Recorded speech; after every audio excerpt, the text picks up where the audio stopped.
Bonsoir à tous, bonsoir au public de la Cité Libre. Ce soir, je vous retrouve pour une conférence de réflexion sur la pensée politique contemporaine et sur la relation qu'on peut entretenir dans la pensée politique contemporaine vis-à-vis des questions de technologie et de technique.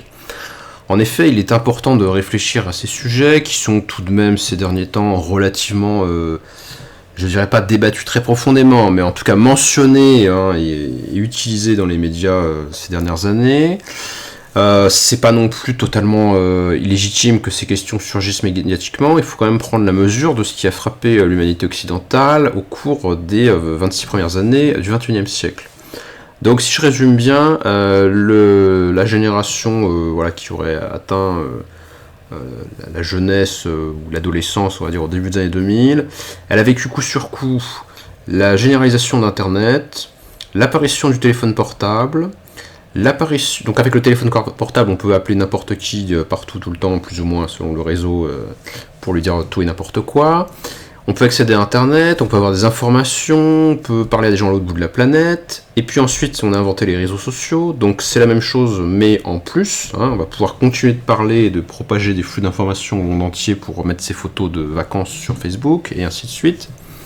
Donc Internet, téléphone portable, réseaux sociaux, l'évolution logique de tout ça étant le smartphone, donc un truc qui fait téléphone mais pas que téléphone, pour pouvoir continuer à envoyer des messages partout et tout le temps. Et pour achever en quelque sorte le processus de mutation technologique rapide qui frappe le monde entier, mais notamment l'Occident contemporain, en tout cas les gens qui ont les moyens de s'acheter toutes ces choses, on a la révolution en ce moment de l'intelligence artificielle depuis 2-3 ans, qui était certainement dans les tuyaux depuis au moins le milieu du XXe siècle avec l'informatique moderne et le développement de la cybernétique, mais là qui a fait un coup d'accélérateur en matière de diffusion publique, puisque finalement ce qui fait rupture dans l'histoire technique des sociétés, c'est pas forcément la technique de pointe qui est utilisée par une poignée de savants spécialisés dans des accélérateurs de particules. Ce qui fait rupture dans l'histoire technique des sociétés, c'est ce qui se diffuse, ce qui devient quotidien, ce qui change la vie des gens de façon massive et quotidienne, comme l'invention de l'imprimerie quand elle s'est diffusée suffisamment pour avoir des effets sur la quantité de documents que les gens peuvent imprimer et lire au XVIe siècle.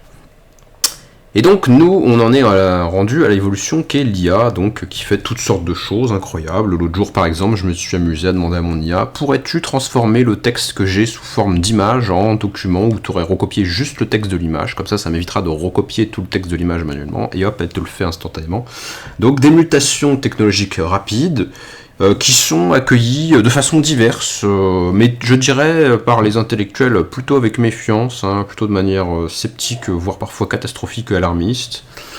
Je dirais qu'il y a un peu un clivage culturel, c'est le fameux clivage qu'avait déjà mentionné Percy Snow dans les années 50, The Two Culture. Il y aura une culture des savants et des ingénieurs qui est super favorable aux évolutions techniques, et puis une culture des intellectuels, des littéraires, des lettrés qui serait très frileuse et défavorable à ces évolutions qu'elle comprend assez mal, et qui lui paraissent menacer le statut de la pensée, de la civilisation, de je sais pas quoi, et on pourrait faire remonter toutes ces peurs technophobes jusqu'à Platon qui nous expliquait que si on se met à écrire, eh bien ça va nous abîmer la mémoire, on ne saura plus l'Iliade par cœur de mémoire, si on se contente de se fier à des supports écrits. Pour ne pas parler des druides, du refus de l'écriture chez les druides si on remontait à des époques encore plus archaïques. Donc voilà le contexte contemporain et comment s'orienter politiquement dans tout ça, comment faire émerger un point de vue progressiste par rapport à la question des techniques. Est-ce que ces évolutions techniques sont favorables à l'émancipation de l'être humain, au progrès social, au bonheur public, à la liberté, à l'égalité, à la fraternité, ou est-ce qu'au contraire, ça nous condamne à devenir des abrutis qui délèguent leur esprit à des machines et qui se contentent de poster des photos et des apparences sur des réseaux pour impressionner d'autres débiles. C'est un petit peu ça le clivage ou la problématique que peut faire émerger ces transformations de la technologie disponible dans l'Occident contemporain. Et pour réfléchir à cette question de ce qu'on pourrait faire de souhaitable et d'utile, de bénéfique de cette situation technique, pour s'orienter politiquement vis-à-vis des effets sociaux de la technique, Je vous propose aujourd'hui une réflexion d'un auteur sans doute américain, je n'ai pas vérifié sa nationalité, en tout cas un dénommé Del Carico. Del Carico est un blogueur, il possède une liste très impressionnante d'une bonne douzaine de blogs différents, dont la plupart sont morts, mais qu'il a beaucoup varié ses supports de publication en ligne. Donc je ne connais pas sa sphère d'activité professionnelle ou sa formation intellectuelle quelconque, voilà, c'est un point de vue politique, et après tout, il n'y a pas besoin de formation préalable spécialement pour avoir un avis sur le bien public. Et donc il va nous proposer une réflexion. Del Carico se définit comme un technoprogressiste. Le terme existe déjà en français, ce n'est pas un pur néologisme ou une pure traduction depuis l'anglo-saxon. Et donc, je vais vous lire le manifeste assez long qu'il a écrit sur ces questions, que je commenterai par endroits, parce que je ne suis pas forcément d'accord avec toutes ces suggestions ou toutes ces affirmations. Mais ça me semble un bon point de départ si la gauche contemporaine veut se saisir des évolutions techniques pour ne pas simplement rouspéter ou maudire ou les détester ou être impuissant face à ces transformations. Ce qui est quand même un sport assez partagé, et pas uniquement par des intellectuels qui se voudraient critiques ou de gauche radicale, etc. Il y a quand même beaucoup de gens dont la principale activité est de nous expliquer que c'est la fin du monde tous les 4 matins, quoi. Ou au contraire qu'on va vivre une révolution incroyable et transcendante qui va nous ouvrir l'immortalité ou la fin du travail ou d'autres choses stupéfiantes qui se produisent pas forcément réellement. Et parfois les révolutions technologiques attendues sont des flops. Souvenons-nous, il y a quelques années, on nous avait dit la nouvelle révolution industrielle, ça va être l'imprimante 3D.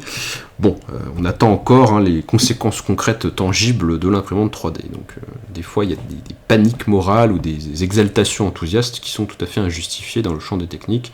Et je dirais que c'est presque proportionnel au fait que les gens ne sont pas formés et n'y connaissent rien. Alors, Del Carico. Première partie de son manifeste, technocentrisme, technophilie et technophobie. Del Carico propose de définir le technophile comme une personne à laquelle nous attribuons un enthousiasme naïf ou acritique pour la technologie. Ce qui est déjà une définition un petit peu discutable, parce qu'elle est quand même assez accusatrice, alors qu'on pourrait juste dire, en s'en tenant à l'étymologie, qu'un technophile, c'est quelqu'un qui aime la technique, qui aime les objets techniques, etc., etc. Mais bon, c'est sa définition. Et il oppose cette attitude mentale et culturelle à l'attitude inverse, qui est la technophobie. Le technophobe, dans ses définitions, est celui qui a une crainte ou une hostilité non moins dénuée d'esprit critique à l'égard de la technologie. C'est des divisions qui sont un petit peu sommaires, et sur la base de ce couple d'opposés, évidemment, le point de vue de Carico, ça va être de dire qu'il faudrait développer une attitude critique qui ne serait ni excessivement enthousiaste et aveugle, ni excessivement fermée et hostile. Donc c'est ce qu'il cherche à promouvoir. Il nous explique qu'il faudrait viser justement une conscience critique vis-à-vis de la technique qui soit attentive aussi bien aux promesses qu'elle porte et aux dangers qu'elle comporte. C'est ça qu'il va entendre, enfin c'est pas tout à fait ça, ça c'est plutôt la base de son raisonnement, voilà, avoir un point de vue critique sur la technique. Et qu'est-ce qui, en plus finalement de cette attitude critique, va définir la perspective politique qu'il qualifie de technoprogressiste. C'est pas juste être nuancé, attentif aux points forts et aux points faibles, aux qualités, aux défauts, aux effets positifs et aux effets négatifs, c'est l'usage de la technologie dans une perspective politique. Alors comment décrit-il son propre rapport aux technologies, au monde des objets techniques ?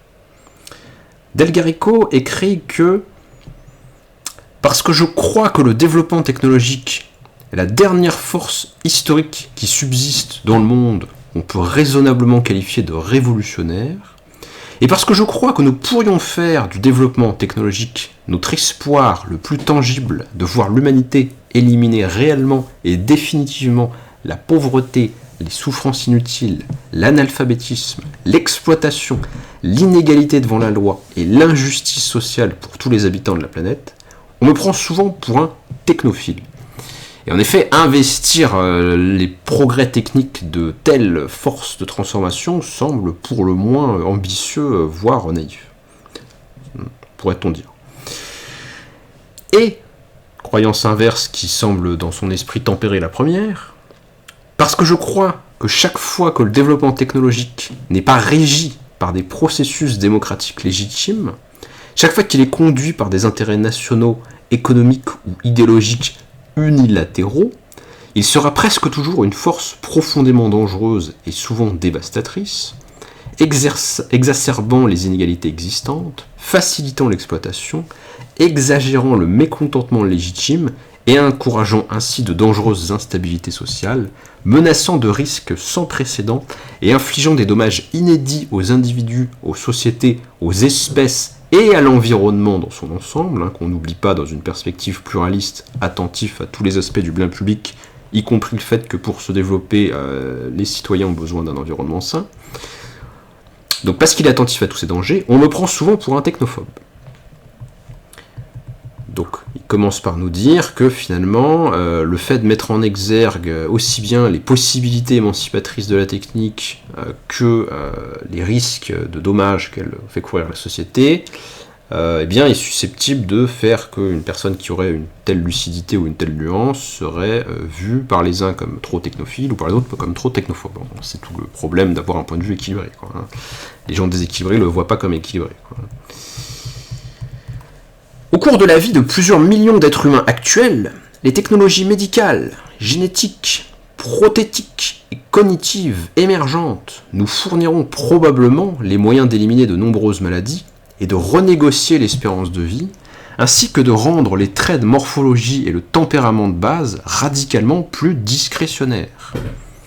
Avec un soutien approprié, les nouvelles technologies des énergies renouvelables pourraient fournir des alternatives abondantes, propres et peu coûteuses aux combustibles fossiles pour les sociétés développées et en développement, tandis que les nouvelles biotechnologies pourraient réinventer l'agriculture pour nourrir des populations en plein essor ou pour créer des micro-organismes afin d'aider à inverser les dégâts des industries primitives sur l'écosystème de la planète.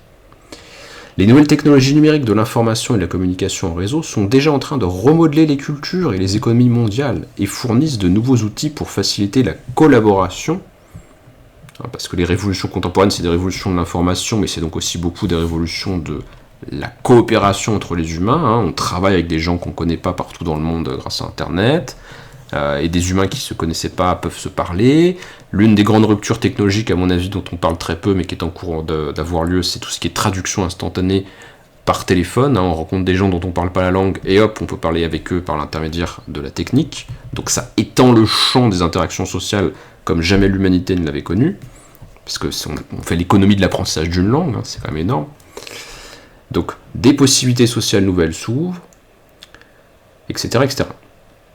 Grâce à ces outils, nous pourrions étendre la portée et la force de la démocratie, soutenir des institutions internationales plus représentatives et plus responsables, et contribuer à garantir les droits de l'homme dans le monde entier.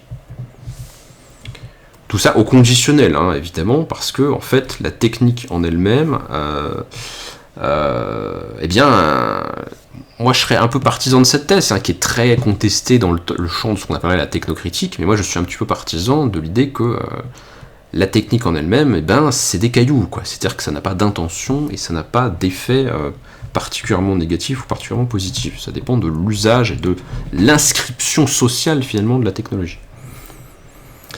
Ensuite, Del Garrico nous dit « Je fais régulièrement la distinction entre deux sensibilités contemporaines largement technocentriques qui semblent inévitablement naître en réponse à la perspective de tels développements ou à l'apparition de leurs précurseurs aujourd'hui, le technoprogressisme et le bioconservatisme. » Entre parenthèses, je traduis le manifeste depuis l'anglais, j'ai fait une traduction grâce à des outils numériques, et un petit peu de connaissance de l'anglais quand même.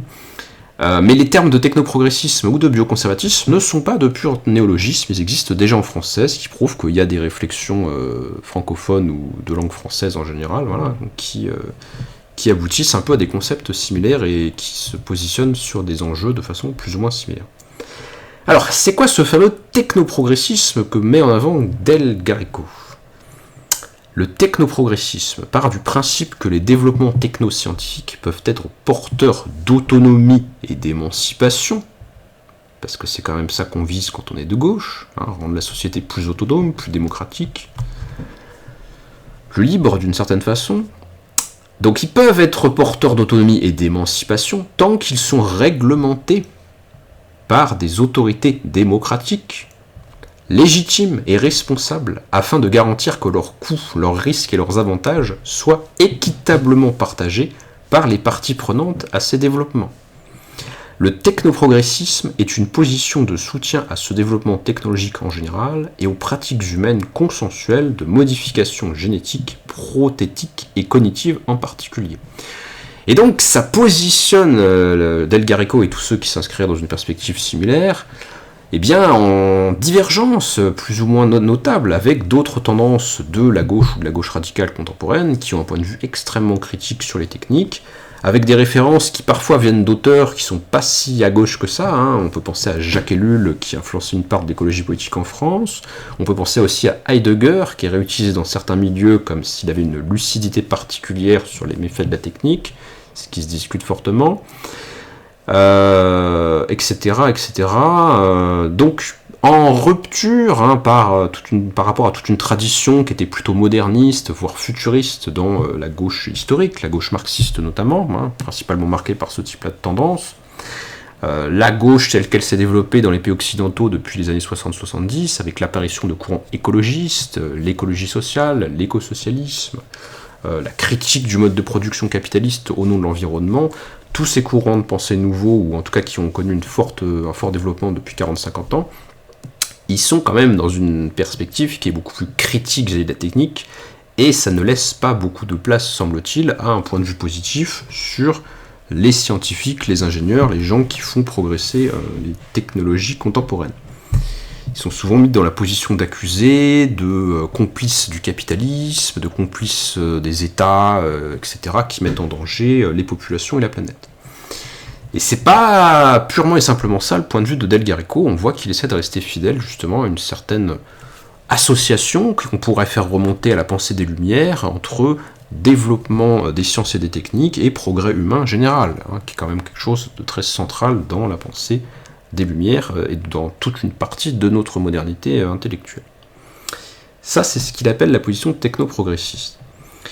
Il y en a une autre dont il va montrer à la fois qu'elle a des affinités avec ce qu'il pense et qu'elle s'en distingue néanmoins, qui est la pensée dite bioconservatrice. Le bioconservatisme, quant à lui, est une position d'hésitation à l'égard du développement technologique en général et tend à maintenir une forte opposition à la modification génétique, prothétique ou cognitive des êtres humains en particulier.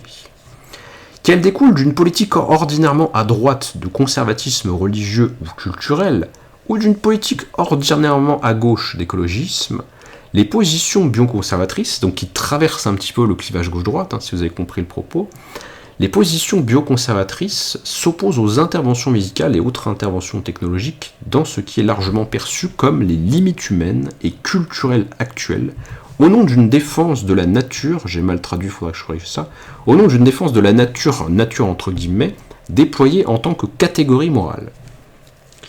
Avec toutes les ambiguïtés que comporte la notion de nature, qui est un terme extrêmement polysémique sur le plan philosophique.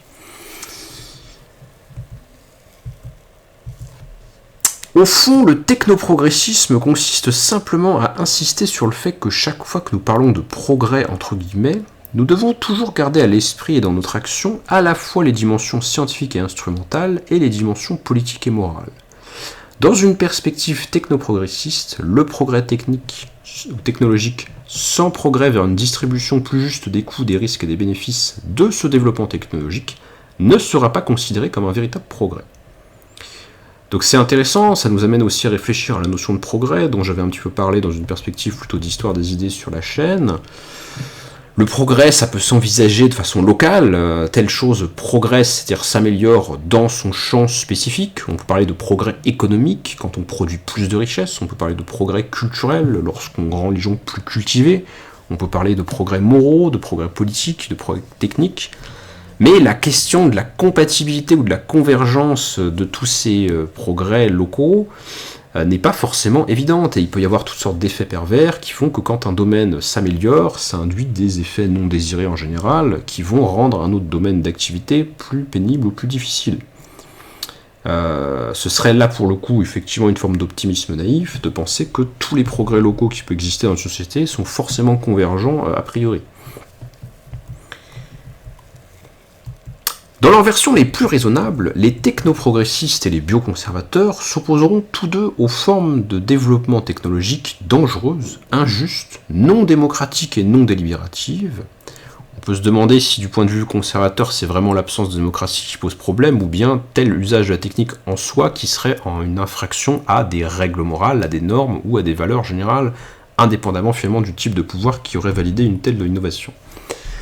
Mais bon, il nous dit qu'il y aurait une convergence possible sur le fait que les deux vont s'opposer de manière raisonnable aux technologies dangereuses, injustes, non démocratiques et délibératives, et reconnaîtront tous deux que ces modes de développement peuvent faciliter une insouciance et une exploitation inacceptables, exacerber l'injustice et incuber un dangereux mécontentement social. Presque tout le monde ressentira de temps à autre, en fonction de ses expériences et de ses espoirs personnels, l'attraction irrésistible et raisonnable de l'une ou l'autre de ses sensibilités plus larges. Donc on voit l'ouverture d'esprit de notre auteur, qui, sans doute à une certaine phase de son développement, s'est senti attiré par certains aspects de la pensée dite bioconservatrice. C'est l'idée qu'il y a des limites naturelles à ne pas transgresser quand même. Et oui, quand même. Qui n'est pas une idée, effectivement, me semble-t-il, intrinsèquement de droite ou de gauche. À moins de penser qu'il n'y a aucune limite, bon, c'est étrange, quoi.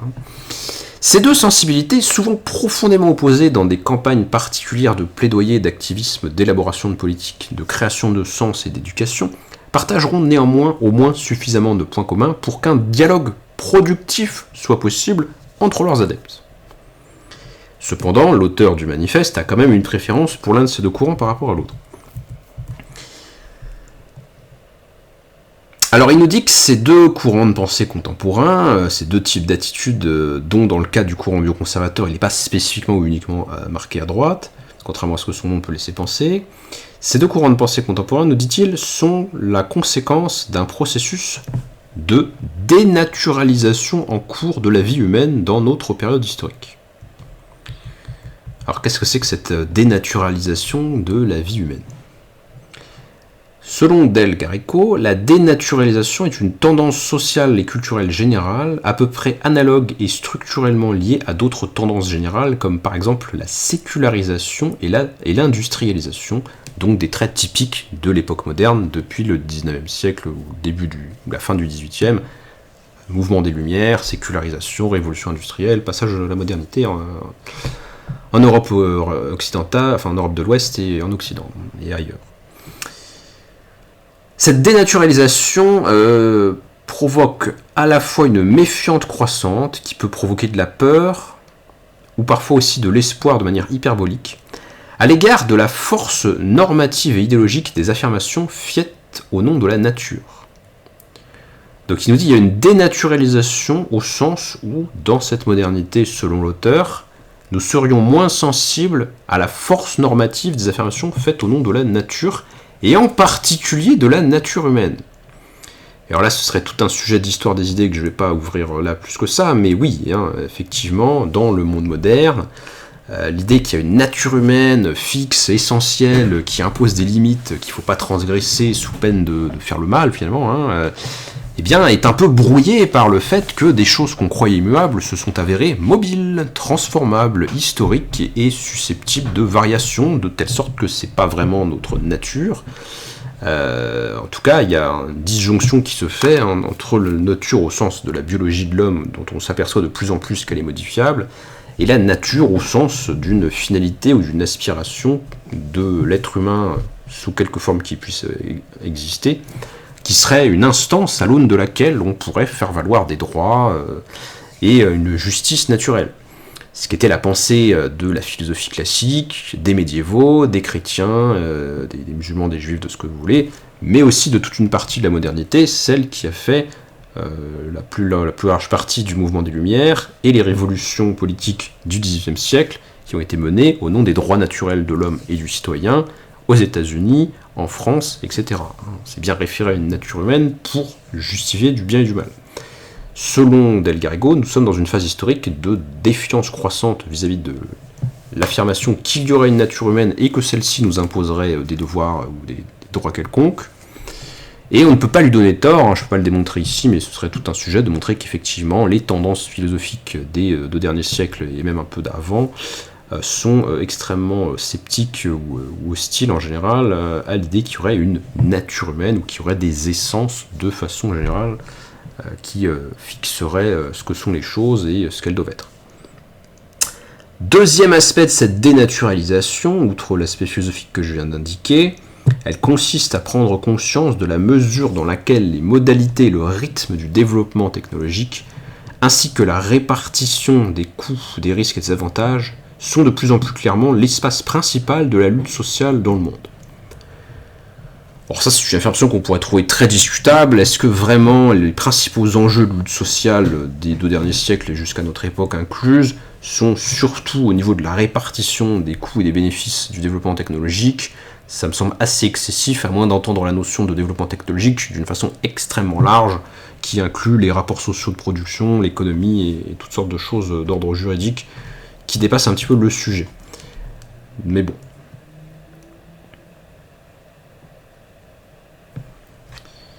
Ensuite, il nous dit « C'est un truisme de dire que les moyens techniques d'éliminer la pauvreté et l'analphabétisme pour tous les êtres humains de la planète existent depuis le XVIIIe siècle, mais que les formes sociales et la volonté politique n'ont cessé de faire échouer ces objectifs. Oui, globalement, on aurait les moyens de s'assurer que tout le monde mange à sa faim dans le monde si tout était partagé égalitairement, ça semble assez évident. Pour la plupart des technoprogressistes, l'objectif reste d'utiliser les technologies émergentes pour transformer l'administration des besoins sociaux afin de fournir un toit, une alimentation, des soins de santé et une éducation à tous. Donc là, on voit bien le côté de gauche, en tout cas social, du manifeste de Del Garrigo, qui affirme qu'il est souhaitable et possible, de plus en plus possible, d'ailleurs, de plus possible que ça n'a jamais été possible, de favoriser finalement le bien-être des individus sous la forme d'alimentation, d'avoir un toit, un travail, la santé, l'éducation, etc., etc., tout ce qui pourrait favoriser le bien-être et le bonheur collectif. À cette fin, il est essentiel, il se répète un petit peu, d'élargir la gouvernance démocratique, qui doit contrôler ces processus pour les rendre supportables et positifs. Tac. Allez, j'avance un petit peu. La préoccupation la plus légitime de certains bioconservateurs sensés, et de ceux qui tendent à sympathiser avec leurs arguments pour l'instant, et certainement de la plupart des technoprogressistes, est que les riches et les puissants profiteront des améliorations médicales et de la longévité bien avant le reste d'entre nous, ou que les élites puissantes contrôleront les technologies de surveillance numérique, ou des capacités nanotechnologiques sans précédent qui consolideront leur pouvoir de manière inimaginable. Alors oui, effectivement, ça c'est ce qu'il nous dit. Il nous dit c'est la préoccupation la plus légitime des gens qui seraient dans une attitude bioconservatrice et donc méfiante et plus généralement hostile vis-à-vis des évolutions technologiques contemporaines. Oui, c'est-à-dire qu'ils les jugent, ils jugent leurs préoccupations pertinentes dans la mesure où en fait ça se rapproche d'une préoccupation de gauche. On n'a pas envie d'être mis dans une situation d'inégalité telle qu'il y ait une élite de surhommes transhumains qui nous contrôle tous. Oui, ça rompt l'égalité, ça rompt la possibilité d'une société démocratique, c'est assez oppressant et aliénant, donc on n'a pas envie. Mais là, il accorde finalement un point aux gens dans la catégorie bioconservateur parce que leurs raisons d'être méfiants seraient des raisons moralement acceptables par la gauche. Et que je partage évidemment, mais c'est juste qu'il faut voir le mouvement qui consiste à dire tiens, ceux du courant opposé, ils ont un peu raison puisqu'ils pensent comme nous. Bon. Il y a d'autres préoccupations en fait qui définissent la ligne de comportement dite bioconservatrice qui sont pas celles-là et qu'on pourrait trouver beaucoup plus suspectes ou critiquables d'un point de vue de gauche et ne pas partager. Ensuite, il nous dit la convergence NBIC, donc je sais plus ce que c'est que l'acronyme, mais les nouvelles technologies, l'information et la communication, à l'échelle nanométrique des technologies biomédicales, des technologies de l'information et des technologies cognitives et neurologiques promet une émancipation humaine sans précédent, mais ne menace rien de moins que la réécriture littérale de l'injustice sociale sous la forme d'une effroyable différenciation. Et il y a effectivement un certain nombre d'apôtres du transhumanisme, parfois de tendance soi-disant libérale, parfois de tendance plutôt droitière, qui nous annoncent que c'est très bien, dans le futur on verra l'élite naturelle, alors elle est plus naturelle du coup parce qu'elle est technique, mais on verra beaucoup mieux l'élite se dégager, puisqu'il y aura les gens qui auront fait le saut dans le saut post-humain dans la transformation cybernétique de l'être humain, et puis il y aura les losers qui n'auront pas fait le saut technologique, etc. Bon. C'est un discours qui est notamment promu, plus ou moins d'un ton un peu cynique, par Laurent Alexandre, qui, comme vous le savez, est l'un des apôtres français du transhumanisme. Je souhaite proposer la réparation programmatique initiale et provisoire de l'injustice sociale qui précède en tant qu'élément indispensable d'une politique proprement technoprogressiste, de lutte sociale techno-développementale, radicale et perturbatrice. J'adore les manifestes politiques, surtout quand on les traduit. Des propositions alternatives tout aussi progressistes sont les bienvenues et même nécessaires, et il est fort probable qu'elles soient abondantes assez rapidement. Alors, maintenant qu'on a dit c'était quoi l'esprit du technoprogressisme en général, il va nous parler d'objectifs concrets que devraient viser les gens qui envisagent le progrès des sciences et des techniques de façon relativement positive, en tant qu'il est soumis à des contrôles démocratiques et à des objectifs émancipateurs et de gauche. Il nous dit que les technoprogressistes doivent exiger un revenu de base garanti, c'est une idée qui revient assez souvent mais pas toujours à gauche, comme complément indispensable à tout soutien général au développement technologique perturbateur. Cela permettrait d'éliminer la pauvreté de la vie sociale et de garantir à chaque citoyen d'être partie prenante de la société avec suffisamment de liberté pour définir les termes de sa participation comme il l'entend. Ce revenu, associé à une subvention à l'éducation et à la conversion tout au long de la vie, mettrait en évidence la valeur de la participation citoyenne dans une civilisation démocratique correctement technoprogressiste, en permettant aux citoyens d'apporter un contenu créatif gratuit, y compris la recherche et le développement technoscientifique, de participer à de nouvelles formes collaboratives de contrôle des médias et de délibération politique, en plus de voter sur les mesures politiques et les représentants pour les fonctions publiques.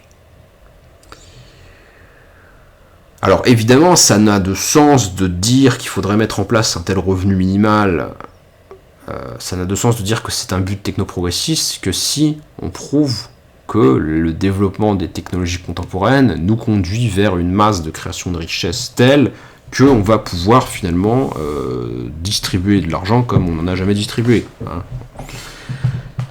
Ça, c'est une question économique dont il ne prouve pas vraiment dans son essai que les fondements matériels sont assurés ou en passe de l'être. Mais ça pourrait être effectivement un débat, en tout cas une réflexion à mener. L'offre publique d'un revenu de base garanti tout au long de la vie devrait être considérée avant tout comme une mise en œuvre de mesures de protection contre les abus arbitraires sur le lieu de travail. Alors ça, c'est une idée qui effectivement est tout à fait entendable d'un point de vue de gauche, et même de gauche radicale particulièrement. Les individus seraient beaucoup plus à même d'éviter les abus de pouvoir dans les entreprises dans le cadre du salariat s'ils ont des alternatives, et notamment si les coûts de quitter un emploi où ils sont maltraités sont le plus faibles possible. C'est assez évident. C'est ce qu'il nous dit juste après d'ailleurs. Cela donnerait à chacun les moyens de se retirer des circonstances actuelles dans lesquelles il obtient ses moyens de subsistance, etc. etc.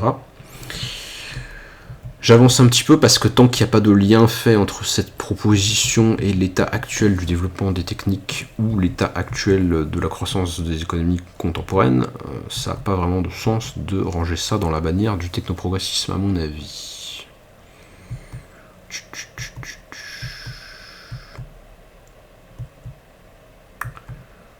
Ensuite, il y a un passage sur le fait que les grandes ruptures technologiques sont liées à l'intervention de l'État qui fait de la recherche fondamentale, l'État qui aussi assure la possibilité de communication entre les individus grâce au service postal. Il nous dit historiquement, voilà, la communication qui est nécessaire à la démocratie, elle est rendue possible par un investissement public, etc. Bon, je passe un peu là-dessus.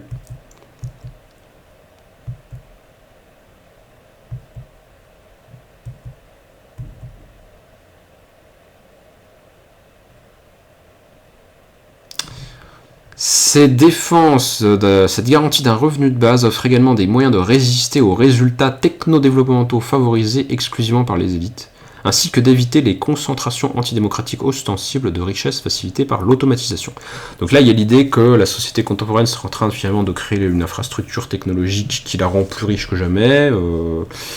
Et donc, pour que ce progrès, qui est plutôt en fait économique, même si on pourrait dire qu'il a une infrastructure technique, soit équitablement partagé, eh bien, il faut que ce qui est produit en plus par cette nouvelle infrastructure productive à base technique soit distribué de telle sorte qu'il n'y ait pas d'inégalité de revenus telle que, comme dirait Rousseau, nul ne soit assez pauvre pour être acheté par un autre.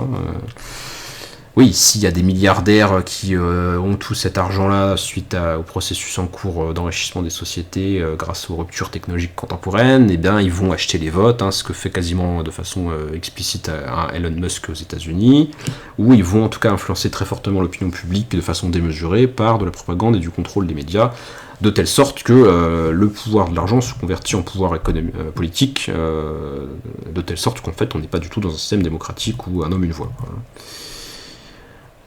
En tout cas, ça reste formel et il n'y a pas de véritable égalité dans les décisions politiques. Il parle à ce sujet d'Elgarico d'une concentration pernicieuse de richesses techno-constituées. Entre parenthèses, et là je dirais qu'il y a quand même une certaine lucidité dans son manifeste, j'ai pas précisé, mais son manifeste il a été publié en 2006, donc ça fait 20 ans. Rien de l'évolution de la période en cours, et notamment on va dire des 5 ou 10 dernières années, ne dément ces analyses, particulièrement s'agissant de l'évolution de la société américaine. Où on a bien vu le lien entre enrichissement de milliardaires de la tech et dérive droitière oligarchique aux États-Unis, j'ai pas besoin de vous faire un dessin. Alors, deuxième sujet de campagne technoprogressiste.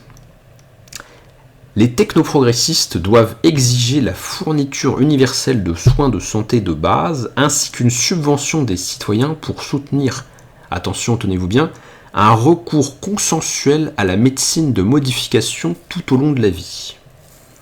En tant que complément indispensable à toute promotion générale de la recherche, du développement et du soutien à la médecine génétique, prothétique et cognitive.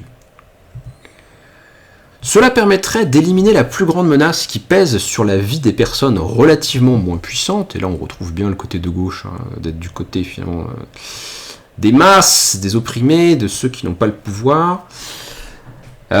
Cette couverture de soins de base pour tous, rappelons qu'on a un auteur qui est probablement, encore une fois, américain ou qui est créé dans un contexte qui n'est pas celui de la sécurité sociale française. Cela permettrait de réduire les souffrances inutiles, le fardeau des maladies non traitées, ainsi que les pressions exercées par les puissants pour qu'ils s'engagent dans des traitements et des modifications non désirées, et d'enrôler chaque citoyen comme participant à une expérience d'égal à l'égal à l'échelle de la civilisation en matière de fourniture de soins de santé de meilleure qualité et de médecine de rajeunissement. Cette subvention aux soins de santé et à l'amélioration mettrait en avant la valeur de la liberté morphologique, et là je crois qu'on a une véritable innovation conceptuelle, parce que j'avais jamais vu une telle expression, dans notre civilisation démocratique, en permettant aux citoyens de s'engager dans des projets prolifiques de création de soi, en tant qu'individus égaux célébrant une réinvention prothétisée par laquelle ils incarnent une diversité culturelle vivante. C'est quand même pas mal. J'adore les manifestes politiques. Alors, je sais pas s'il va en reparler par la suite, je vais peut-être faire une petite recherche par mots-clés en trichant de cette notion de liberté morphologique, mais moi je l'avais trouvée assez marquante. Oui, voilà, il y a une autre partie, la politique de liberté morphologique. Alors je vais pas insister, mais quand je ferai peut-être des notations critiques sur cette idée, je vous en reparlerai dans le paragraphe de tout à l'heure. Troisième campagne technoprogressiste, les technoprogressistes doivent envisager, attention tenez-vous bien, la mise en œuvre d'un fédéralisme mondial démocratique, reconnaissant que les problèmes planétaires exigent une gouvernance planétaire, et que la gouvernance démocratique n'est pas moins légitime à l'échelle mondiale qu'elle ne l'est à l'échelle nationale ou locale. Et donc là, je ne lis pas la suite, mais je sais très bien quelle va être la pente de raisonnement, ça va être de dire que les développements des technologies contemporaines, et effectivement, on pourrait penser à certaines d'entre elles, comme par exemple celles qui sont opératrices des processus qui mènent au réchauffement climatique, ou d'autres risques liés aux technologies contemporaines, et on peut penser quand même à la principale menace sur la survie de notre espèce qui est l'arme atomique, il va nous dire que le caractère massif et mondial des problèmes en question appelle à une gouvernance mondiale. Et effectivement, cette idée qu'il faudrait une forme d'institutionnalisation politique qui serait à l'échelle des problèmes traités est assez présente dans tout un pan de la pensée écologiste contemporaine qui est tournée vers le tout, la biosphère. Il faut agir à l'échelle du monde entier, donc ça ne pourrait se faire qu'en impliquant toutes les nations dans des organisations politiques supranationales. On trouve d'ailleurs une critique, soit dit en passant, de cette perspective dans le livre du penseur conservateur britannique Roger Scruton, actuellement, qui est décédé en 2020, je crois, où il s'attaque justement à cet aspect mondialiste, ou en tout cas très préoccupé de problèmes à une échelle mondiale des certain nombre de militants ou d'organisations écologistes contemporaines. Ça lui semble pas pertinent, mais je ne vais pas développer son point de vue, ce sera une autre soirée. Alors, donc oui, voilà, la lutte techno-développementale se déroule à l'échelle planétaire. Enfin bon, voilà, j'ai anticipé leur argument. On a tous une même planète, les problèmes sont globaux. On connaît d'ailleurs un des slogans de la pensée écologiste contemporaine, pensée globale, agir local, mais là c'est plutôt pensée globale et aussi agir mondial.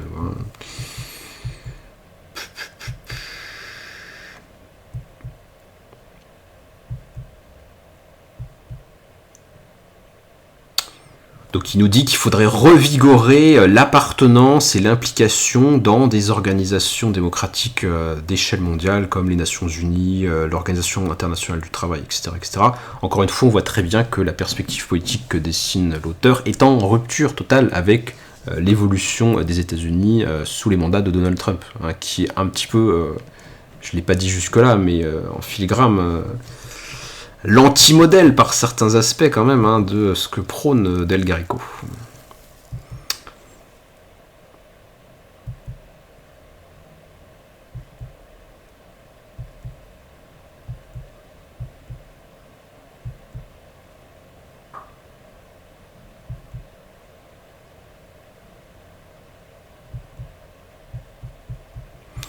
Alors je reviens sur cette idée qu'il a introduite un petit peu plus tôt dans son essai, qui est la notion de liberté morphologique, parce que moi personnellement, jusqu'à présent dans son essai, j'ai pas vraiment de désaccord ni sur, comment dirais-je, le fait qu'il va voir la technologie de manière nuancée, et le fait qu'elle peut consister effectivement dans son progrès quelque chose de formidable en termes de transformation sociale positive possible. Je suis tout à fait prêt à le croire. J'ai pas non plus spécialement d'opposition aux objectifs qu'il a mentionnés, étant moi-même de gauche évidemment, en matière de couverture sociale de santé, de allocation minimale de ressources, etc. Tout ça devant évidemment être fondé sur le niveau de richesse de la société en question, mais bon, plus on est riche, et quand même on n'a jamais produit autant de richesse, puisqu'il y a toujours de la croissance chaque année, même si elle est faible, donc on produit toujours plus de richesse, in fine. Dans la mesure où on accorde de la valeur à cet indicateur qui est le PIB, qui est lui-même un indicateur tout à fait critiquable, enfin bon. Mais voilà, j'ai pas vraiment de désaccord particulièrement avec ce qu'il a dit. Alors là où ça me semble quand même un point de sa pensée plus critiquable, c'est sur cette notion de liberté morphologique. Alors on va un petit peu approfondir qu'est-ce qu'il prône exactement. La liberté morphologique désigne le droit des êtres humains à conserver ou à modifier leur propre corps selon leur propre choix, et le diable est dans les détails, selon leur propre choix, en recourant de manière informée, non contrainte et consensuelle à la médecine réparative ou modificatrice disponible.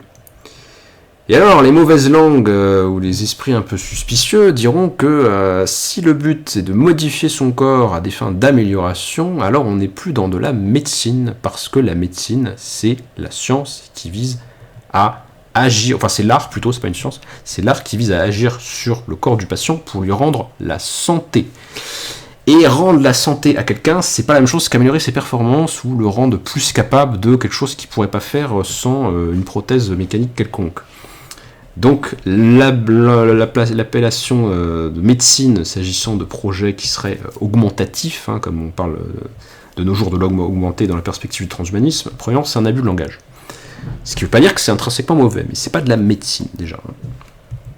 Les combattants de la liberté morphologique, nous dit l'auteur, luttent aujourd'hui contre la guerre raciste, contre certaines drogues, entre parenthèses au moyen d'autres drogues. Ils sont des expérimentateurs psychédéliques, des radicaux du sexe, des queers, des transsexuels et des défenseurs des personnes intersexuées, des adeptes du body modding, quoi que ce puisse être, des féministes qui luttent pour que l'avortement reste sûr, légal et universellement disponible. Entre parenthèses, ça change pas le corps des personnes de pouvoir avorter, hein. C'est un peu quand même d'un fourre-tout sa notion, hein. Des personnes qui luttent pour la position, les droits et la vie des personnes différemment capables. J'imagine qu'ils parlent des personnes qu'on qualifierait d'attardés mentaux ou de déficients cognitifs d'un titre quelconque, enfin bon, des handicapés.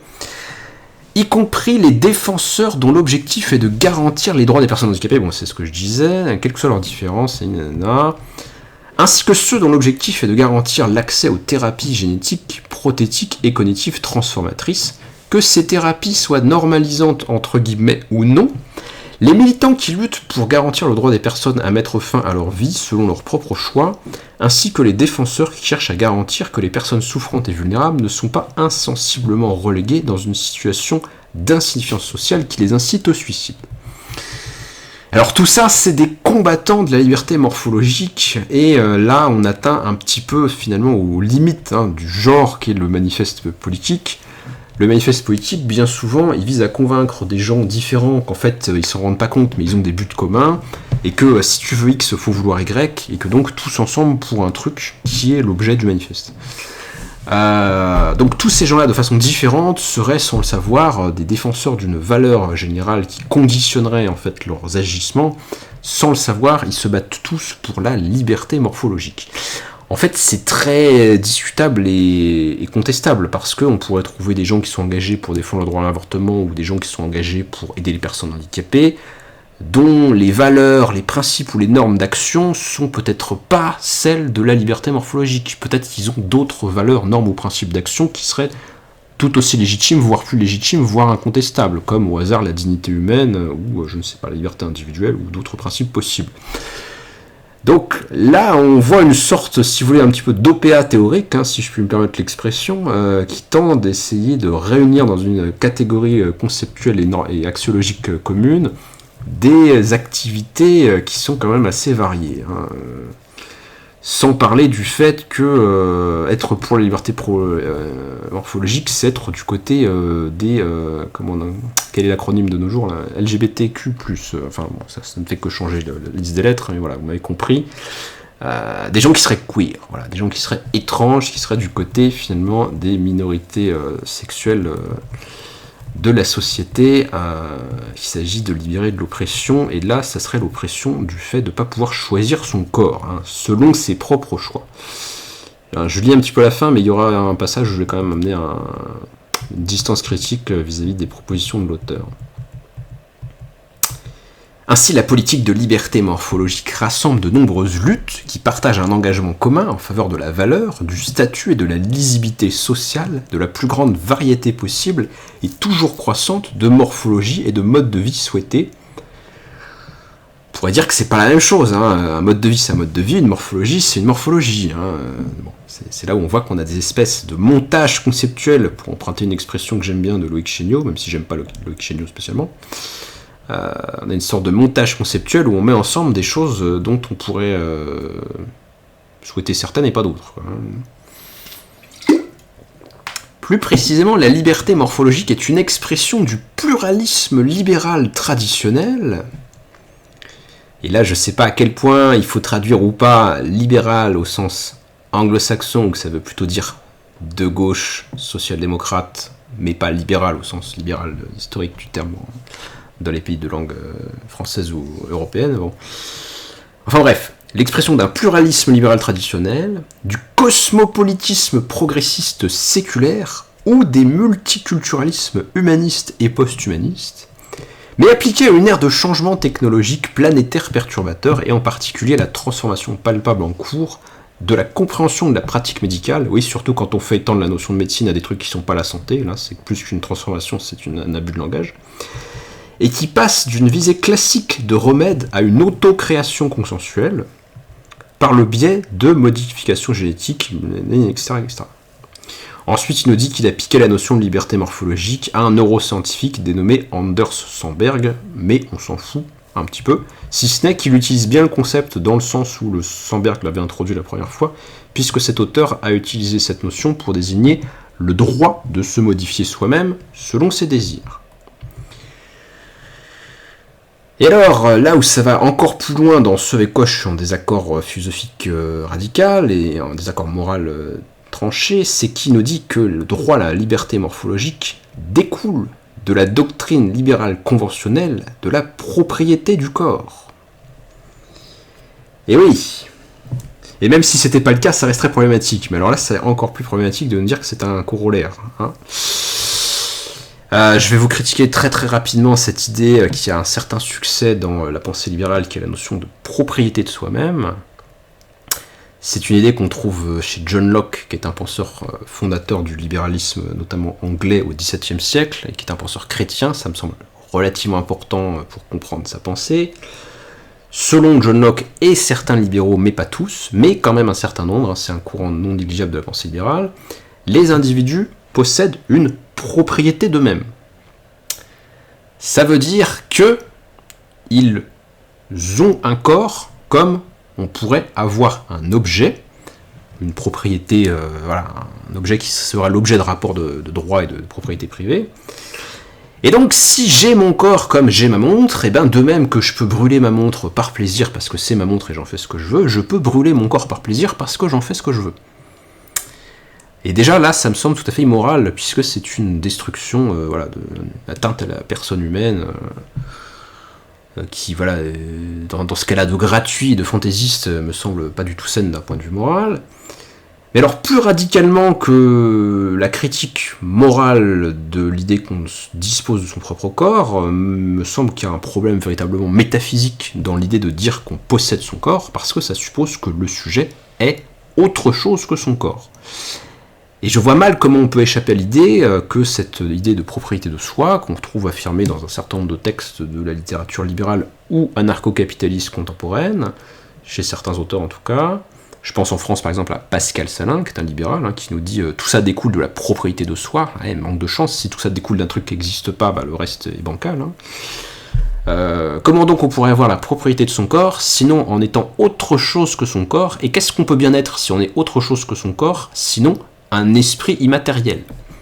Et c'est là où cette notion de libéralisme à base propriétariste, ou de libéralisme fondé sur le droit à la propriété de soi, me semble solidaire d'une métaphysique spiritualiste où l'homme est une âme immortelle et il possède temporairement son corps entre son avant-vie et son après-vie au paradis ou dans un cycle de réincarnation quelconque pour ceux qui y croient. Mais enfin bon, le corps c'est pas vraiment moi. C'est pas vraiment moi, donc je peux le posséder, donc je peux le vendre. Ou je peux le donner, ou je peux faire de la GPA avec, ou tout ce qu'on veut. Moi, si vous voulez, je vais pas ici démontrer la validité du matérialisme ou de n'importe quelle philosophie de la nature qui admet pas des âmes immortelles, mais j'admets pas des âmes immortelles.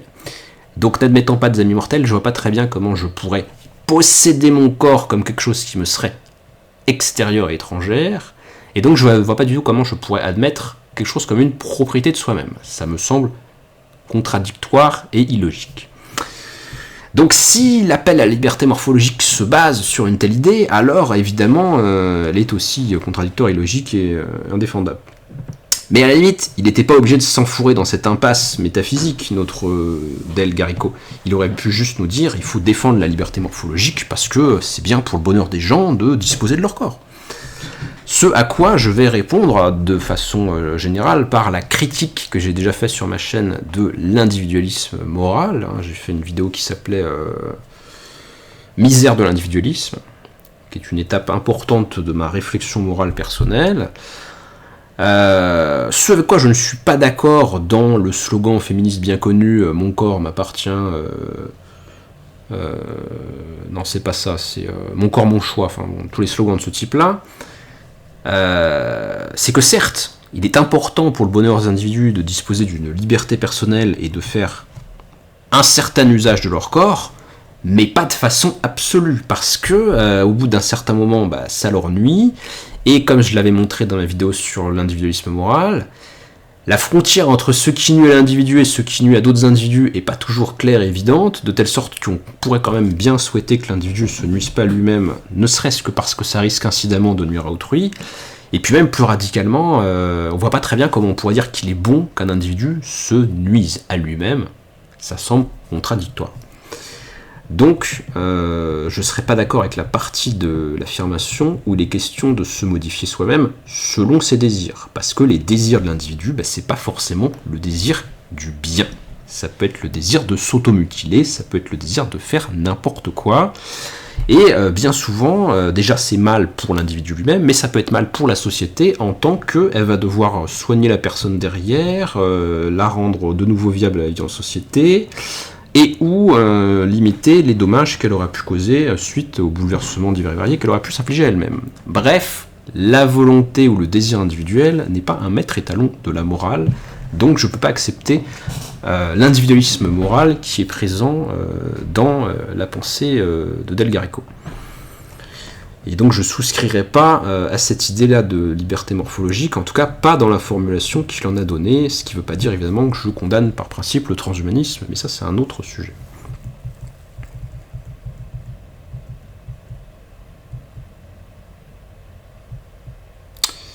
Alors, est-ce qu'il dit une chose ou l'autre sur laquelle je voudrais rebondir, ou est-ce qu'on passe à un point suivant ?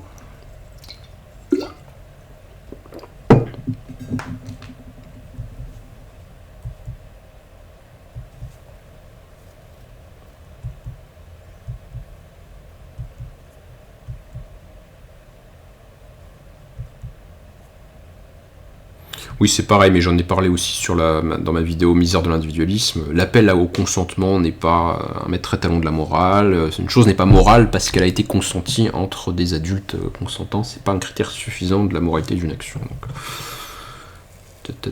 ça c'est ma critique du minimalisme moral.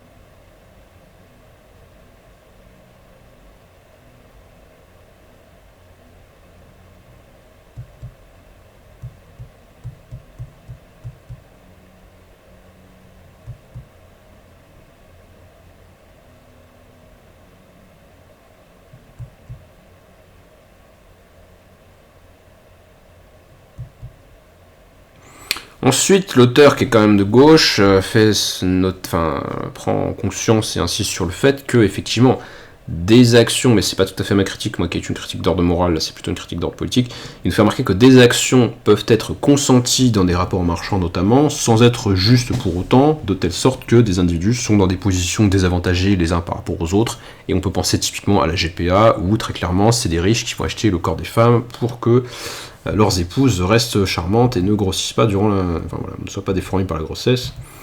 Donc il nous dit qu'on ne peut pas considérer comme moralement acceptable et politiquement acceptable des actions simplement parce qu'elles découlent de choix entre des acteurs privés. Consentants, mais dont le consentement aurait été acheté ou influencé de façon quelconque.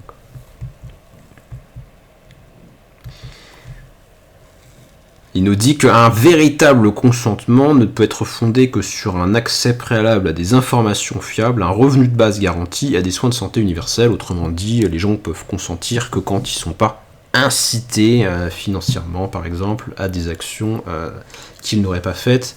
Sinon, on en revient à ce que je disais déjà dans ma vidéo sur pourquoi je ne suis plus libéral. Il y avait une annexe qui parlait justement de la dignité humaine et de la réification, où il était question du fait que, eh bien, si on peut acheter autrui ayant des besoins économiques, il va se vendre de telle sorte qu'on arrive à une situation où la dignité d'autrui est à vendre s'il n'y a pas de frein juridique à l'expression de rapports marchands entre adultes, aussi consentant soit-il. On ne devrait pas pouvoir consentir à sa propre dégradation et on ne devrait pas acheter le corps d'autrui de telle sorte qu'il soit dégradé en fonction des désirs des personnes qui ont le pouvoir.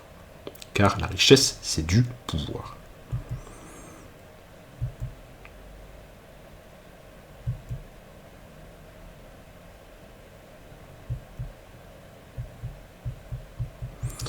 Alors j'arrive à un thème différent de son essai, hein. Je vous avais annoncé qu'il était quand même relativement long, je regarde un petit peu l'heure, je vois plus l'heure. Ça enregistre depuis... Je vois plus l'heure. Bon, et ben ça fera un problème technique à régler de plus. Oui, non, mais depuis quand j'ai commencé? Parce que c'est ça qui m'inquiète pour la longueur de la vidéo, en fait. Bref. Autre aspect du manifeste, il défend ce qu'il appelle le principe de précaution proportionnée, ce qui fait écho à la notion, de droit français notamment, d'un principe de précaution dans la mise en œuvre de diverses politiques d'infrastructures publiques ou liées au développement des technologies. Le principe de précaution proportionnée. Au XXe siècle, certains humains ont acquis, grâce au développement technologique, la capacité sans précédent de détruire toute la civilisation humaine, l'ensemble de la race humaine, et en fait toute vie sur Terre. Symbolisée par l'explosion de la première bombe atomique en 1945, les décennies suivantes du siècle dernier ont été marquées par une prolifération impressionnante d'armes de destruction massive, d'agents pathogènes issus de la bio-ingénierie, et d'autres technologies potentiellement apocalyptiques. De nouveaux dilemmes liés à l'industrialisation mondiale sont également apparus, caractérisés par une complexité sans précédent, des causes diffuses et des résultats profondément inquiétants et mal compris. Parmi ces problèmes, citons l'augmentation des gaz résiduels tels que le dioxyde de carbone et le méthane dans l'atmosphère, l'épuisement rapide voire catastrophique des ressources en combustibles fossiles peu coûteux, l'introduction généralisée de toxines dans les sols et les eaux souterraines, l'utilisation excessive et la diminution de l'efficacité des antibiotiques, ainsi que la perte de biodiversité à l'échelle planétaire. Ce qui montre encore une fois que le technoprogressiste que prône Del Greco ne s'oppose pas du tout à des préoccupations écologistes. On peut être éco-technoprogressiste, bien évidemment, puisqu'il s'agit de de concilier ou de faire en sorte que le progrès dans le domaine pur de l'évolution des objets techniques soit concilié ou favorise un progrès plus général de la société, donc aussi bien de la qualité de vie des gens que de l'environnement dans lequel ils vivent, etc. etc. Donc on n'a pas du tout affaire à un techno-optimiste BA et à critique vis-à-vis des évolutions de la modernité. Bien que les normes de prudence aient toujours dû tenir compte de la difficulté d'estimer les meilleurs résultats face à l'incertitude future, à la connaissance imparfaite et aux conséquences involontaires, ces normes n'ont jamais réussi à s'étirer suffisamment pour s'adapter confortablement aux nouveaux enjeux de l'incertitude à une époque de technologie potentiellement apocalyptique. L'une des tentatives de délimitation de ces normes a été baptisée principe de précaution. Bah oui, parce que quand on voit tous les effets qui ont été produits et souvent mal connus à l'avance, on a envie de s'en protéger. Ce qui crée des débats sur prudence versus innovation, finalement. De nombreux technoprogressistes défendent ce que pourrait appeler le principe de précaution proportionnée. Donc il s'agit bien de se protéger des évolutions en cours, mais sans que ça devienne un frein aux innovations potentiellement bénéfiques. Et alors il se formule en 3 axiomes, en 3 positions. Petit 1 du principe de précaution proportionnée. Petit 1, nous devrions toujours être prudents face à un dommage possible. Petit 2, au fur et à mesure que les évaluations des risques et des dommages deviennent plus sévères selon le consensus scientifique, la charge de leur justification incombe à juste titre de manière de plus en plus évidente à ceux qui proposent soit de les imposer, soit de s'abstenir de les améliorer. Donc en gros, plus un truc a l'air dangereux, plus il faut justifier que c'est un bien de continuer à le développer. Par exemple, ceux qui nous disent qu'il faudrait faire des bombes atomiques plus puissantes devraient vraiment beaucoup argumenter pour nous convaincre que c'est un bien. Par exemple. Et troisième idée du principe de précaution proportionnée, les processus par lesquels ces justifications et leurs évaluations se déroulent correctement doivent être ouverts, fondés sur des preuves et impliquer toutes les parties prenantes réelles à la question en jeu. Et là, encore une fois, ça pose des questions sur la démocratisation des processus de décision, parce qu'en fait, dans une société où les impacts de la technologie sont de plus en plus capables de toucher tous les citoyens, il faut qu'ils aient des moyens de faire entendre leur voix, et que ceux qui sont potentiellement victimes des effets négatifs puissent les contrer par des interventions politiques préalables, ce qui est loin d'être le cas dans une société où il n'y a pas d'instance démocratique réellement à même que de permettre aux citoyens de faire entendre leur voix. Les technophiles, donc pas les technoprogressistes, ça c'est une position que critique Delga Rico, les technophiles, qui valorisent un développement technologique plus rapide, dans l'espoir qu'il fournira plutôt des biens d'une valeur incomparable, aiment parfois laisser entendre que tous les défenseurs de la précaution sont indifférents aux risques qui découlent parfois de l'abstention, parce que oui, effectivement, il y a un risque à chercher des développements technologiques nouveaux, puis il y a un risque à ne pas les chercher. Le risque en question, et ça c'est quelque chose qu'on ne voit pas vraiment, c'est celui de la situation actuelle.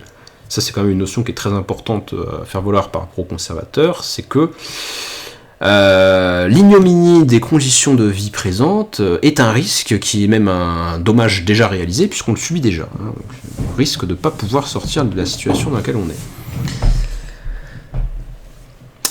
Donc, là, il dit que certains adversaires du principe de précaution font valoir que celui-ci serait ignorant des risques qui découlent de l'abstention vis-à-vis du développement de la recherche, ou alors qu'ils évaluent les risques réels de manière inutilement stricte, ou alors que les défenseurs du principe de précaution font preuve d'une sorte d'hostilité générale à l'égard des réalisations techno-scientifiques diverses et variées.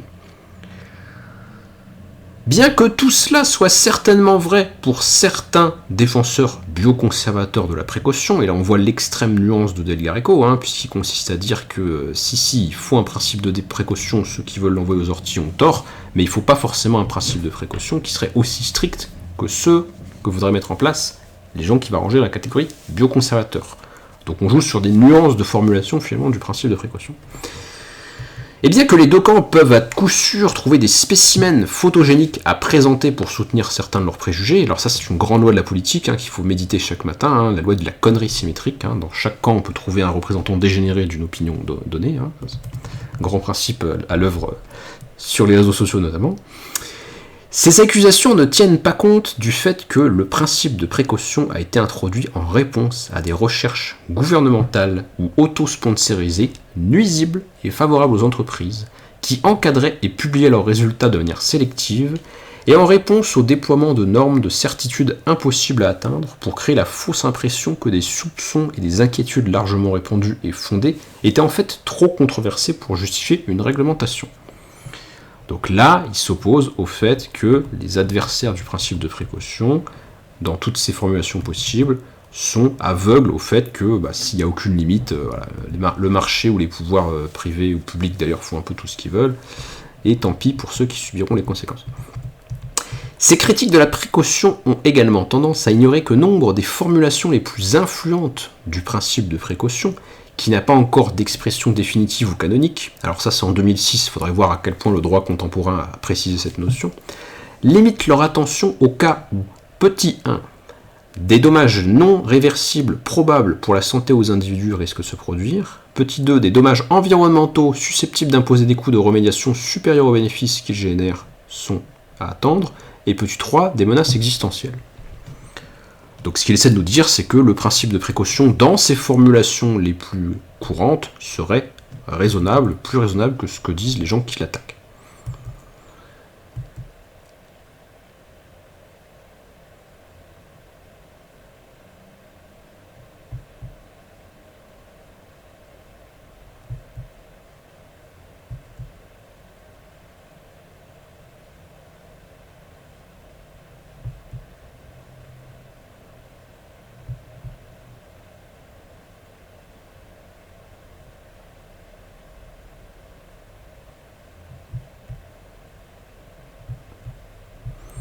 Donc il propose une version, il propose de défendre, qu'est-ce que serait la position technoprogressiste sur cette affaire de principe de précaution. Il propose de défendre une version amendée du principe de précaution, dont il a donné les principes généraux au départ, qu'on peut trouver peut-être éventuellement trop général pour être un véritable guide pour la réflexion, mais qui me semble pas idiot.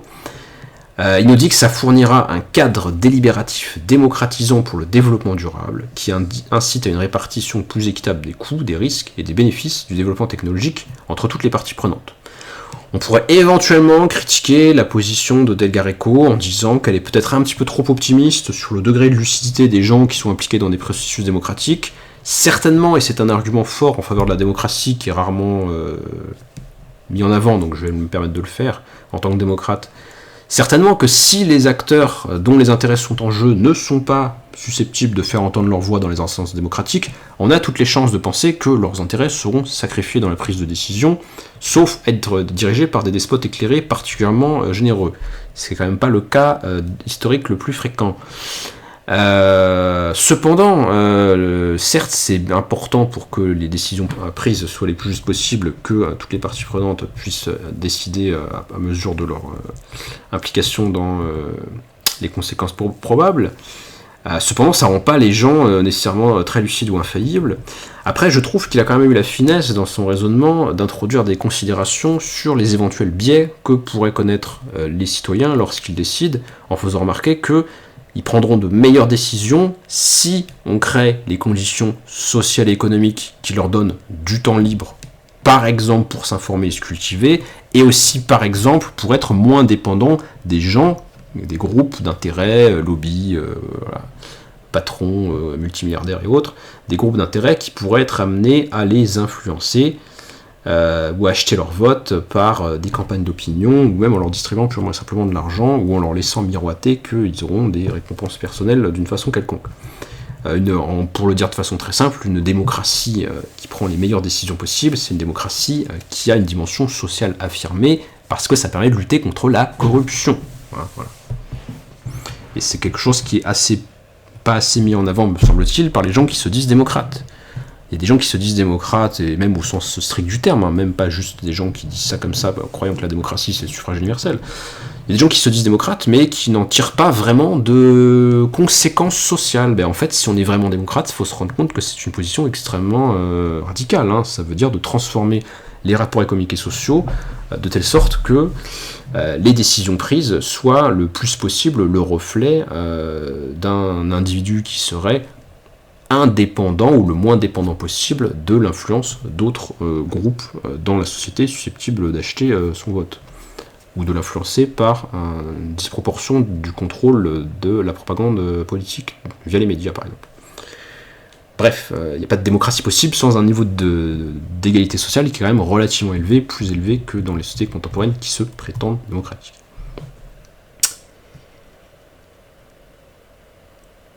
Alors, après, il nous parle de la régulation entre la renonciation et la démission, la RRR.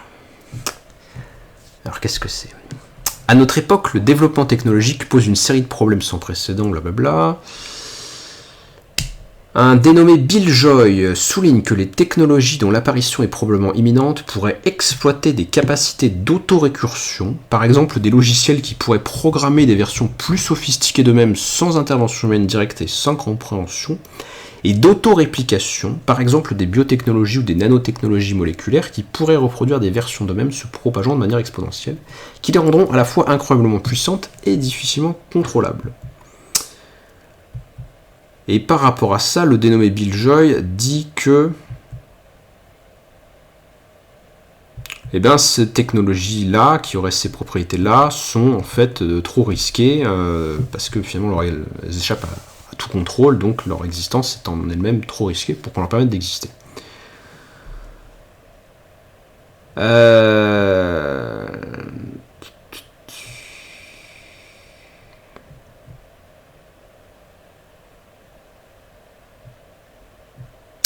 Alors Del Garrico, qui affirme sa position technoprogressiste, nous dit qu'on ne peut pas accepter cette conséquence, que le risque n'est pas tel qu'il justifierait d'abandonner des technologies qui auraient une capacité d'autodéveloppement, de développement spontané, car il nous dit que si on abandonnait purement et simplement ce type-là de technologie, on se priverait d'avantages extraordinaires des technologies émergentes, des matériaux et produits manufacturés spectaculairement sûrs, solides et bon marché, issus de l'ingénierie nanométrique, des produits alimentaires abondants issus de la bio-ingénierie, de nouvelles technologies d'énergie renouvelable et des interventions médicales d'une efficacité incomparable.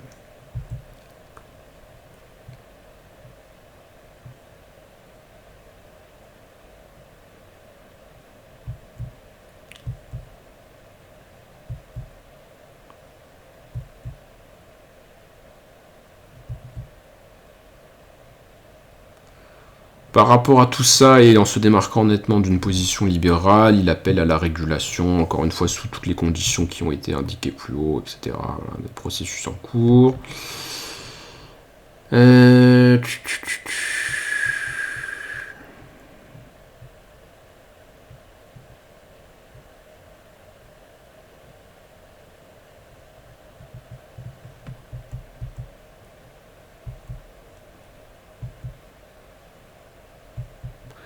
il fait tout un passage où il essaie de trianguler un petit peu les néolibéraux qui seraient plutôt technophiles et il est dans l'illimitation et les bioconservateurs qui seraient extrêmement frileux sur le développement des technologies, en disant que il y aurait une forme de renoncement à ce qui serait sain aussi bien chez les uns que chez les autres, puisque dans les deux cas finalement il n'y a pas cette volonté de laisser les processus se développer en les régulant par un contrôle démocratique. Bon, c'est de trianguler un petit peu les deux.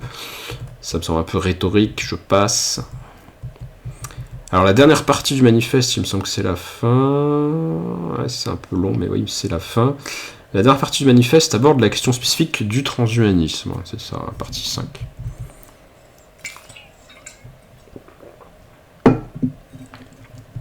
Et c'est peut-être là que j'aurai de nouveau des points de désaccord. Alors, il nous dit... Il est difficile, à mon avis, de voir comment les défenses bioconservatrices de ce qui se passe actuellement pour la nature humaine, entre guillemets, pourraient finalement nous aider beaucoup dans ces processus démocratiques louables. Je ne veux pas dédaigner l'humanisme, mais il me semble qu'historiquement parlant, les réalisations soi-disant universelles célébrées sous la bannière de l'humanisme depuis la Renaissance jusqu'à aujourd'hui ont rarement été accessibles à plus qu'un groupe privilégié d'hommes et occasionnellement de quelques femmes au sein de strates socio-économiques strictement limitées. Ça semble assez réducteur du bilan historique de l'humanisme depuis la Renaissance, à mon avis, mais là je sens qu'on va pas être d'accord. Même dans sa version la plus large, toute éthique anthropocentrique fondée sur l'exceptionnalisme humain restera perplexe face à la demande des grands singes, des dauphins et d'autres animaux non humains d'être considérés et respectés. Bon, là, il fait une critique de l'humanisme qui est assez banale dans le champ écologiste. En outre, la catégorie de l'humanité semble rarement avoir fourni une couverture protectrice aux êtres humains exemplaires, même sains d'esprit et matures, pris dans les dislocations techno-constituées et génocidaires de l'homme moderne. Donc la revendication finalement de s'en tenir à ce qui serait conforme à une nature humaine ne convainc pas vraiment Del Garrigo comme un principe moral susceptible de nous guider, parce qu'elle n'aurait pas permis finalement de protéger suffisamment de gens, parce qu'elle ne prendrait pas en compte les intérêts des animaux, et voilà, c'est plutôt ça, quoi. Donc quelle serait la valeur ou le principe ou la norme alternative à faire valoir plutôt que s'en tenir à ce qui est conforme à une nature humaine qu'il met entre guillemets. Un certain nombre de discours post-humanistes sont apparus pour exprimer ces insatisfactions face aux limites du projet humaniste traditionnel, et effectivement le texte date de 2006, mais là il est très visionnaire puisqu'il y a tout un champ de littérature, on va dire ça comme ça, ou d'écrits théoriques, plus ou moins dans le champ des sciences humaines ou plus ou moins dans le champ de la philosophie, qui se sont développés dans le monde anglo-saxon sous le nom de l'appellation générale de post-humanisme. Il y a beaucoup de débats sur cette terminologie et ses implications possibles, ce qui recoupe, mais pas totalement, la question aussi du transhumanisme. Il est important de reconnaître que le post-humain ne doit pas évoquer le spectacle éventuellement effrayant ou tragique d'une humanité posthume, la fin des meilleures aspirations de la civilisation humaine, ou même une répudiation de l'humanisme lui-même, mais plutôt un nouvel effort émergent de l'humanisme, un éloignement de l'humanisme en tant que point de départ, une demande de quelque chose de nouveau de sa part, peut-être la demande que l'humanisme soit pour une fois à la hauteur de l'image universalisante qu'il se faisait de lui-même. Bon, jusque-là, ça me semble pas déraisonnable, et d'ailleurs, on trouverait chez un philosophe français comme Gilbert Simondon une extension, un développement de la notion de l'humanisme dans cette direction-là, d'une certaine façon. Mais ça va pas s'en tenir là. Il va critiquer les bioconservateurs en faisant remarquer qu'ils mènent souvent leur critique des nouvelles technologies sous la bannière du fait qu'elles nous privent de notre humanité, qu'elles mettent en danger justement cette nature humaine qui nous constitue.